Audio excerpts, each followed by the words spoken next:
ACCA, Developing Professional Accountants. Hello there, welcome back. We're now looking at the final section of non-current assets. This time we're looking at intangible non-current assets. Now, when we've been looking at non-current assets so far, we've been looking at tangible non-current assets, assets that have physical substance. You can touch them. Remember, they're assets that you can kick. Now, when we're thinking about this idea of intangible assets are assets used in the business on an ongoing basis, but do not have physical substance. Now, usually they're just a bit of paper, okay, giving you the right to something. They do not have physical substance. They do not physically exist. Like I say, usually they're just a bit of paper. Now, when I'm thinking about intangible assets, what am I thinking about? Well, we could have things like goodwill. Now, goodwill arises due to the excellence or reputation of a business. It's intangible because it only arises through the good business relationships and people in the business. So a business would have, yes, they would have physical assets and they'd have cash and receivables and bank, etc. But the value of their business, their worth, is not just their assets. It could also be a bit more.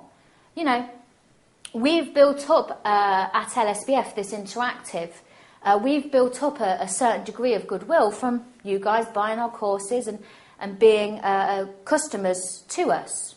Okay, so you as customers enhances our goodwill.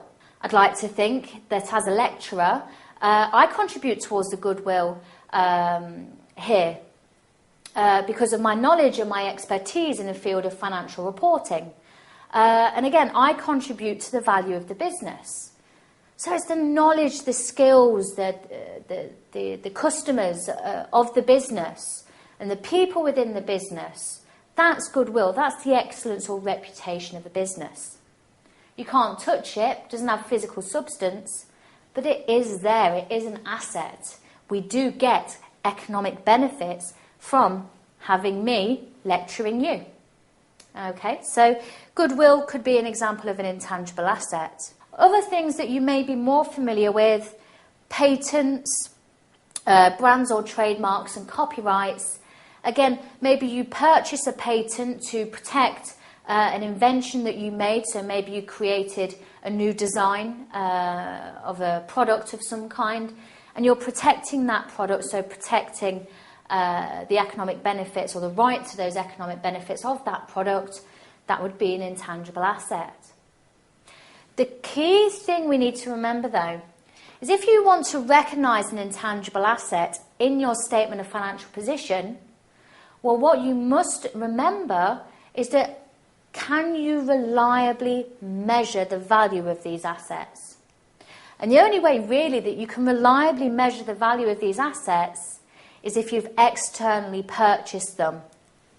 Okay? So externally purchased or externally generated. Okay? So I can only recognise goodwill in a business if I've acquired another business, acquired all their assets, but also acquired their employees, their staff, their knowledge, their expertise, their list of customers, and so forth. That's because I would have paid a bit more than the book value of the assets or the fair value of the assets in the business. Now, the difference between the price that I pay in acquiring that new business and the fair value of their assets and liabilities, well, the difference would be the goodwill, okay, the excellence and the reputation of the business. I can reliably measure that value. But my own goodwill that I've generated in my business cannot be recognised. Why? Because I cannot reliably measure the value. I'm sure you could put a value to it if you really wanted to. We could get a specialist business valuer in to value it, but that's just someone's opinion, isn't it? If you asked another person, their opinion would be different. You can't reliably measure it. The same goes with patents, brands and copyrights.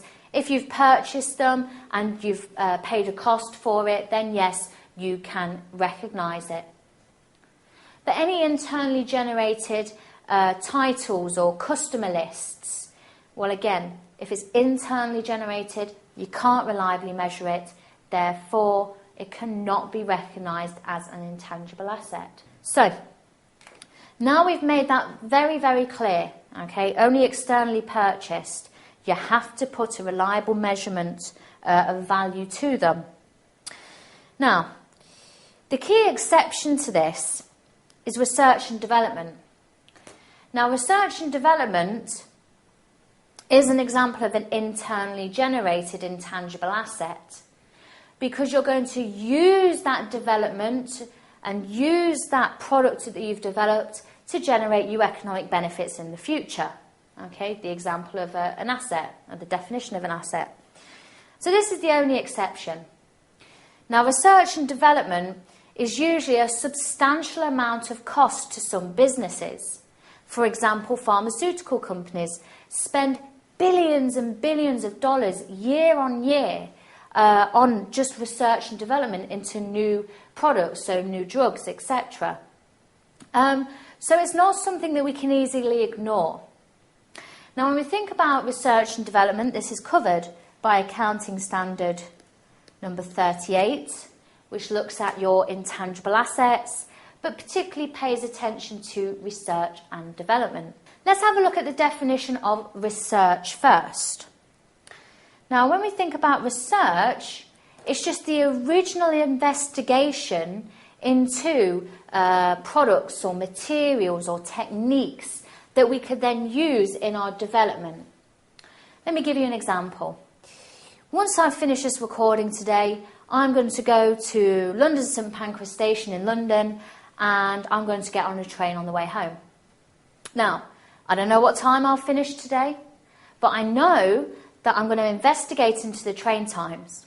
And there's a train at 5:30, a train at 6 o'clock, a train at 6:30, a train at 6:45. I've done that research, so once I've done this recording today, I'll go home, I'll go to the train station, knowing full well what different train times are there. I've done my research. Now, just because I've researched into those train times, does that mean for sure that I'm going to get on the 6 o'clock train? Well, no, not necessarily. I might get on the 6:30 train because I might be discussing something with a colleague, or maybe talking to a student that I see on the way out of the building. So just because I research into train times and I think I'm going to get a 6 o'clock train, it doesn't mean that I'm actually going to get it. There's no guarantee at this early stage that I'm going to get that train. Now, bringing this back into research and development, just because I've done some research into maybe the market of the product that I want to develop, or I've done some research into the different types of materials or the different production techniques, it doesn't necessarily mean that I'm going to take that research, use it in a development project, turn that development project into an asset if I'm developing a product, and an asset being inventory, and then sell it in the future. It doesn't mean that that's going to happen. There's no expectation or guarantee, should I say, no guarantee at the research phase that I'm going to get that future economic benefit of selling that product that I would have developed and generating income and cash as a result. It's too early to say. So, with research, what we have to effectively do is say, well, if you've spent money on researching, well, that is always going to be an expense in the statement of comprehensive income. So essentially, every time that you spend money on research, it's going to be expensed and written off to the statement of comprehensive income each year. Now, it doesn't matter if then you use that research and actually turn it into a development and then turn it into a product which you'll then sell. So it doesn't matter, regardless of whether you use that research in your development and then into turning it into a product, doesn't matter. Always expensed. You need to remember that. Okay, so research costs always expensed. Now development costs. You're going to develop a product, okay, and you need to incur costs such as maybe doing a prototype.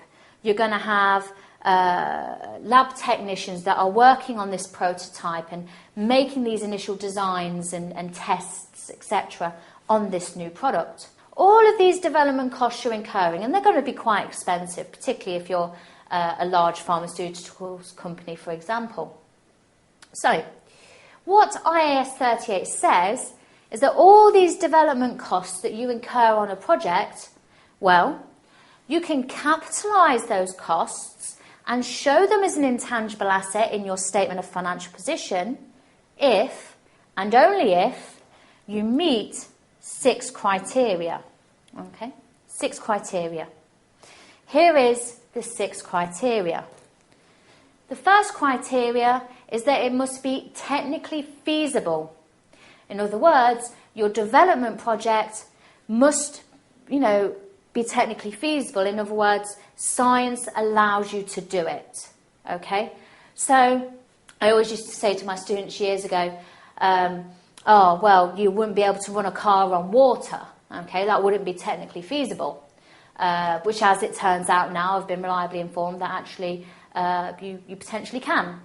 So we'll use something completely different. We'll say it is not technically feasible to run or power a car on Coca-Cola, okay, or any other drink. Okay, so it's not technically feasible to do that.